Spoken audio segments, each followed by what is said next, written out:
दोस्तों, ये movie recently release हुई है।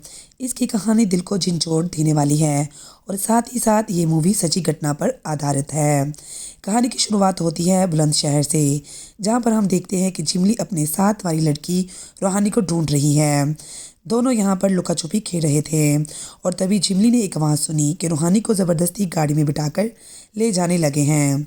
जिमली फौरन ही एक पेड़ पर चढ़कर उस गाड़ी के शीशे पर पत्थर मार देती है और यहाँ से सीन शिफ्ट होता है पश्चिम बंगाल में, जहाँ पर हम देखते हैं कि कुछ माफिया के लोग कुछ लड़कियों को पकड़कर बॉर्डर पार करने की बात कर रहे हैं, लेकिन इन्हें नहीं पता कि इन लड़कियों के बीच छुपी हुई है एसएसपी शिवानी शिवाजी राय और उसी झाड़ियों के बीच शिवानी की टीम भी छुपी हुई थी।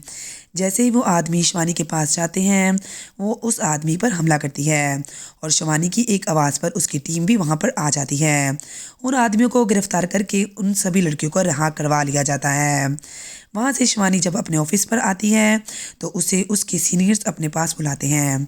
वो उसे बुलंदशहर में रूहानी के बारे में बताते हैं कि 2 लड़कियों को अगवा कर लिया गया है।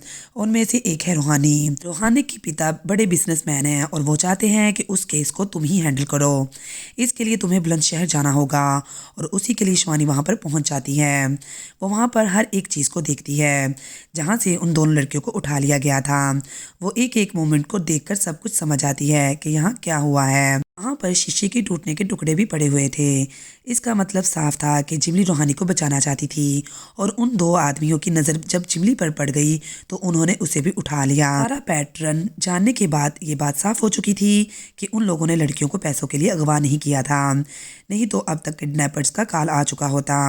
जहाँ रूहानी बड़े बिजनेसमैन की बेटी है, वहीं जिमली एक नौकर की बेटी है।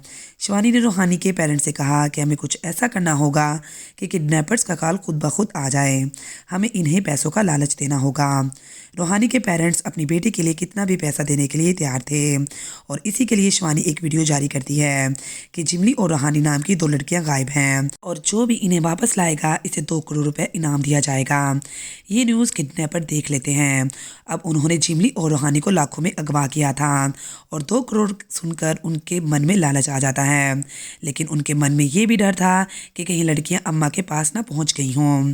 अम्मा से पंगा लेना हमारे लिए खतरे से खाली नहीं है। वो फिर भी रिस्क लेकर वहाँ पर पहुँचते हैं। वही अम्मा के आदमी जिमली और रूहानी का एक टेस्ट करते हैं जिसमें रूहानी पॉजिटिव थी। मतलब अम्मा को जो लड़कियाँ चाहिए वो रूहानी से कम उम्र की चाहिए, इसलिए अब रूहानी इनके लिए कोई काम की नहीं है। तभी वो किडनैपर्स वहाँ पर आ जाते हैं और रूहानी को वहाँ से छुड़ा कर ले जाते हैं, लेकिन जिमली को अम्मा के आदमी जाने नहीं देते। यहाँ शिवानी के साथ रूहानी के पेरेंट्स भी इस कॉल का वेट कर रहे थे और तभी किडनैपर्स का कॉल आता है। शिवानी ने रूहानी के पिता को पहले ही समझा दिया था कि पहले हमें ये यकीन करना है कि दोनों लड़कियां जिंदा हैं या नहीं, इसलिए वो कहे कि मुझे अपनी बेटी से बात करनी है।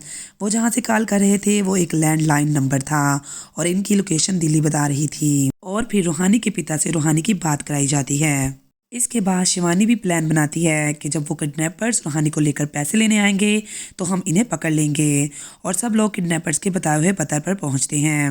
रूहानी के पिता आगे आगे चल रहे थे और पीछे शिवानी अपनी टीम के साथ।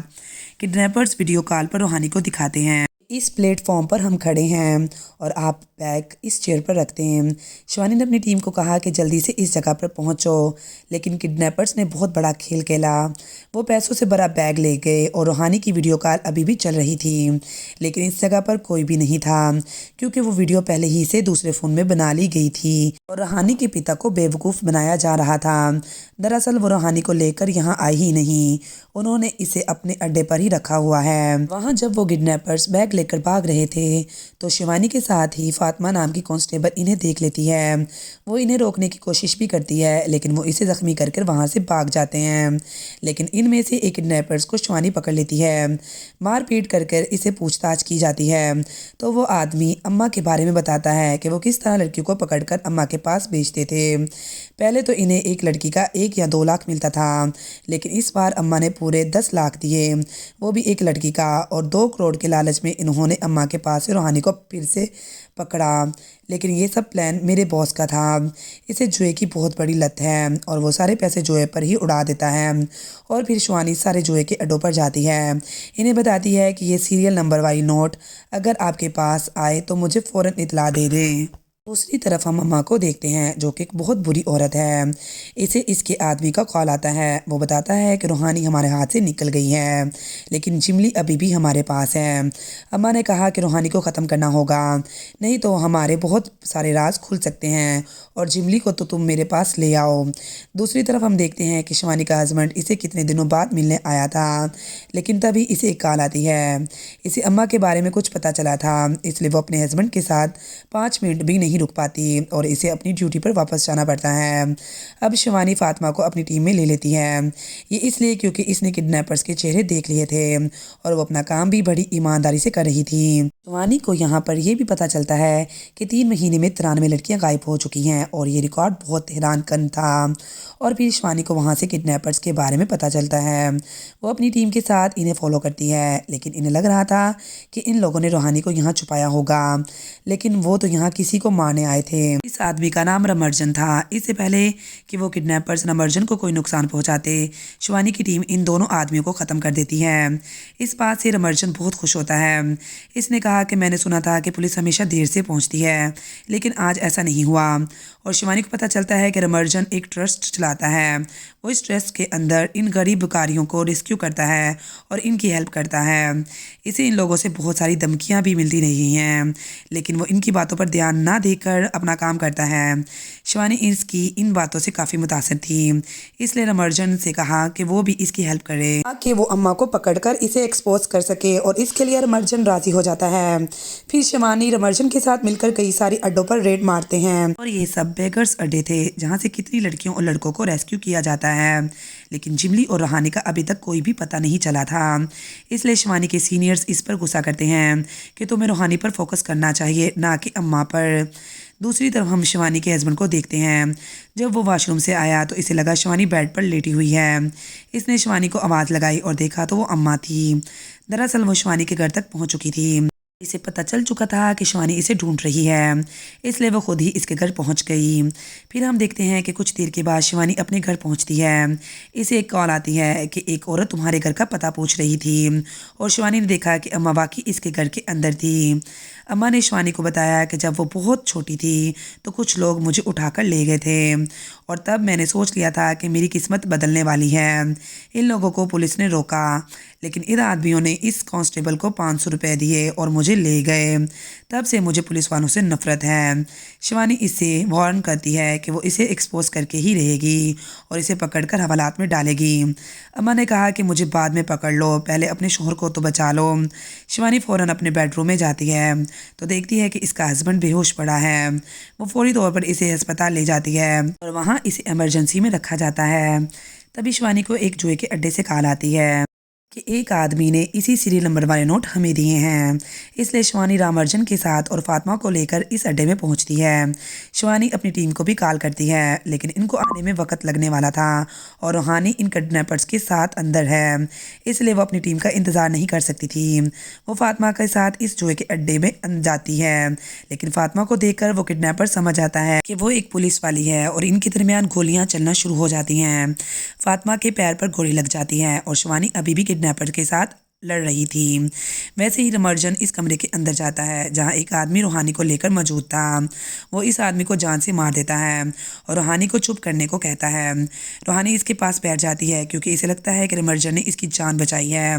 रमर्जन इसके नाक और मुंह में अपने हाथ रख देता है और वहाँ तब ही हटाता है जब तक रूहानी की मौत ना हो जाए। शिवानी के अंदर आने पर वो रोने का ड्रामा करने लगता है कि मैंने रूहानी को बचाने की बहुत कोशिश की, लेकिन इस किडनैपर ने इसका गला घोंट कर मार दिया। और शिवानी इसकी बातों पर यकीन कर लेती है, लेकिन ऐसा नहीं था। रमर्जन अम्मा का ही खास है। इसने खुद ही इन दो आदमियों को बुलाया था ताकि वो इस पर हमला करे, और शिवानी रमर्जन की बातों पर भरोसा कर लेती है। इसने इससे अपनी टीम में शामिल किया और अम्मा ने यही कहा था कि शिवानी के साथ मिलकर ही तुम रूहानी तक पहुंच सकते हो, क्योंकि अम्मा का मकसद रूहानी को ख़त्म कराना था और वो हो चुका था। शिवानी रूहानी की मौत से अंदर से टूट चुकी थी। वैसे ही इसके सीनियर्स का कहना था कि अब रूहानी का केस बंद हो चुका है, इसलिए बेहतर यही होगा कि आगे की पूछताछ तुम बंद कर दो। लेकिन शिवानी जिमली को बचाना चाहती थी, वो भी किसी भी हालत में। अब शिवानी के हस्बैंड की सेहत पर कुछ बेहतरी आ गई थी। वैसे ही इसे एक अस्पताल से कॉल आती है कि एक लड़की अम्मा के चुंगल से यहाँ पर भाग कर आई है। लेकिन डॉक्टर इसे बताती है कि इस लड़की को सर्विकल कैंसर है, लेकिन इतनी कम उम्र में ये कैंसर नहीं होना चाहिए। इसलिए ये बात हैरानकुन थी, इन लड़कियों के साथ वहाँ क्या किया जाता है। वैसे ही डॉक्टर ने इसे बताया कि इस लड़की के साथ कोई गलत काम नहीं हुआ, लेकिन पता नहीं इसे लास्ट स्टेज वाला कैंसर इसे कैसे हो गया। शिवानी इस लड़की से बात करती है। इस लड़की ने बताया कि हमारा 3 लड़कियों को टेस्ट किया गया था, हम तीनों पॉजिटिव आई थी। उन्होंने कहा कि हम इनके काम की नहीं थी, इसलिए हमें ख़त्म करने का ऑर्डर दिया गया। हम इस वक्त बेहोशी की हालत में थे, लेकिन मैं बेहोश नहीं हुई थी, इसलिए मैं वहाँ से भाग गई। मेरे सामने इन 2 लड़कियों को एक शमशान घाट के अंदर ले जाया गया। शिवानी को ये सुनकर बहुत बुरा लगता है। इसे इस लड़की की पेंटिंग्स काफ़ी दिलचस्प लगती हैं, इसलिए वो इसकी ड्राइंग बुक अपने साथ ले जाती है। वो रास्ते में जाते हुए सारी ड्राइंग्स चेक करती है। इनमें से एक ड्राइंग्स बड़ी अजीब थी। वो एक लोगो था जिसे शिवानी ने कहीं पर देखा था, और दरअसल ये लोगो रमर्जन के ट्रस्ट पर लगा हुआ था, और इसका मतलब था कि इस लड़की को इसी ट्रस्ट में रखा गया था और वह यहीं से भागी थी। और इसके बाद वो रमर्जन के बारे में सारी मालूमात इकट्ठी करने लग जाती है। इसे पता चलता है कि इस दुनिया में कोई भी नहीं है, लेकिन एक आदमी था जिसे रमर्जन बहुत मानता है, और वो आदमी रमर्जन के बारे में सब कुछ बता देता है कि जब इसे भेंट मांगने के लिए अम्मा के पास लाया गया तो इसके तर्ज अमल ही अलग थे। इसका हाथ भी काट दिया गया था, लेकिन इसने कहा कि मैं भेंट नहीं मांगूंगा। लेकिन अगले दिन जब इसने 7,000 कमाए और वो भी बगैर भेंट के, तो अम्मा भी हैरान थी। इसने बताया कि मैंने चोरी के डाके डाले लेकिन भेंट नहीं मांगी। अम्मा इसकी बातों से काफ़ी मुतासिर हुई। इसने कहा कि तुम क्या करना चाहते हो। रमर्जन ने बताया कि मैं स्कूल जाना चाहता हूँ और बहुत पैसा कमाना चाहता हूँ, इसलिए अम्मा ने इसे स्कूल भेज दिया, और तब से अम्मा और रमर्जन का बॉन्ड माँ और बेटे जैसा बन गया। शिवानी रमर्जन के साथ ही असलम को जेल भेज देती है, और फिर शिवानी रमर्जन को कॉल करती है कि हमें अम्मा के अड्डे पर रेड डालनी है, इसलिए वो इसके साथ चले। रमर्जन इसके लिए हाँ कर देता है, लेकिन वो फ़ौरन ही अपने घर से निकलता है, वो भी अम्मा के पास जाने के लिए। शिवानी को पता था कि रमर्जन ऐसा ही करेगा, और वो अपनी टीम के साथ रमर्जन का पीछा करने लग जाती है, और वो सीधा अम्मा के अड्डे पर पहुँच जाती है। वो इन दोनों को बहुत मार पीटती है, लेकिन ना ही अम्मा ने अपना मुंह खोला और ना ही रमर्जन ने। वो इन दोनों को लेकर थाने में आती है। असलम अम्मा और रमर्जन को देखकर बहुत ज़्यादा घबरा गया था, और फिर शिवानी रमर्जन के पास इससे पूछताछ करने के लिए जाती है, लेकिन तभी पीछे असलम खुद को ख़त्म कर लेता है। असलम ही था जो मेन विटनेस था, और वो अम्मा और रमर्जन को एक्सपोज कर सकता था। लॉकअप में किसी की मौत हो गई, इस वजह से शिवानी के सीनियर इसे डांटते हैं। साथ ही रमर्जन का बहुत नाम है, इसलिए वो शिवानी को इसे माफ़ी मांगने को कहते हैं, क्योंकि इसके खिलाफ कोई सबूत नहीं था। अब वो रमर्जन को जाने दिया जाता है। शिवानी ने अपने सीनियर्स की बात नहीं मानी थी, इसलिए कुछ वक्त के लिए इसे सस्पेंड कर दिया जाता है। फिर हमें पता चलता है कि दरअसल कांस्टेबल फातिमा भी रमर्जन से मिली हुई है। इसी ने ही असलम को ख़त्म किया था ताकि रमर्जन रिहा हो सके। रमर्जन ने इसे पैसे दिए ताकि वो अम्मा को वहाँ से भगा सके, और यही हुआ। रमर्जन, अम्मा और फातिमा श्रीलंका चले जाते हैं। वैसे शिवानी सस्पेंड होने के बावजूद भी अपने दोस्तों के साथ एक प्लान बनाती है। वो इसकी टीम भी इसका साथ देने के लिए तैयार थी। रमर्जन ने एक लैब खोली जहां वो सर्विकल कैंसर का वैक्सीन बना रहा था। दरअसल वो लड़कियों के अंदर जानबूझकर वो वायरस डालता है, वो भी इंजेक्शन के ज़रिए। अगर ये कैंसर जिन लड़कियों को हो जाता था, इनका पॉजिटिव टेस्ट आता था और इन लड़कियों को मरवा दिया जाता था। और जिस भी लड़की को अगर कैंसर हो जाता था और हम इन्हें रिहा कर देते थे, तो लोग सवाल करेंगे कि इतनी छोटी लड़कियों को कैंसर कैसे हुआ, इसलिए इनका मरना ज़रूरी था। इसी तरह से हमने देखा था कि जिमली का टेस्ट नेगेटिव आया था। इसका मतलब था कि इसे इस वायरस से लड़ने की सलाहियत थी, जो कि इसे वैक्सीन बनाने के काम आती, इसलिए जिमली इनके लिए ज़्यादा अहम थी। वैसे शिवानी भी अपनी टीम के साथ श्रीलंका पहुंच चुकी थी। साथ ही साथ रूहानी के वालिद भी इसके साथ थे। वो इसलिए क्योंकि इन्हें रियलाइज़ हो गया था कि वो सिर्फ अपनी बेटी के बारे में सोच रहे थे, जबकि जिमली भी इनकी बेटी के साथ ही गायब हुई थी। उन्होंने इसके बारे में एक बार भी नहीं सोचा था। रूहानी तो नहीं, लेकिन वो चाहते थे कि जिमली अपने वालिद के पास पहुँचे। फिर हम देखते हैं कि फातिमा और अम्मा गाड़ी से कहीं जा रहे थे, तभी शिवानी की टीम इन पर हमला कर देती है।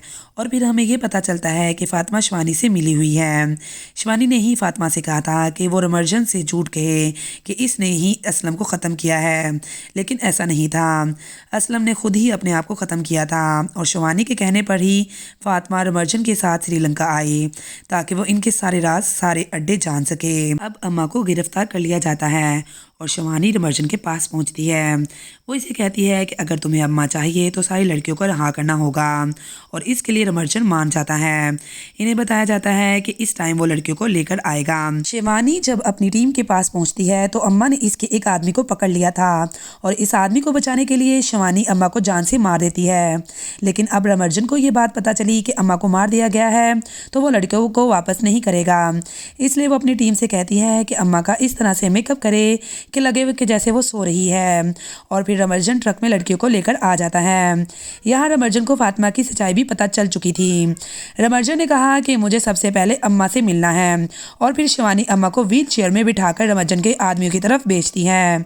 वैसे पीछे से सारी लड़कियों को निकाल लिया गया था। व्हील चेयर में बम लगा हुआ था।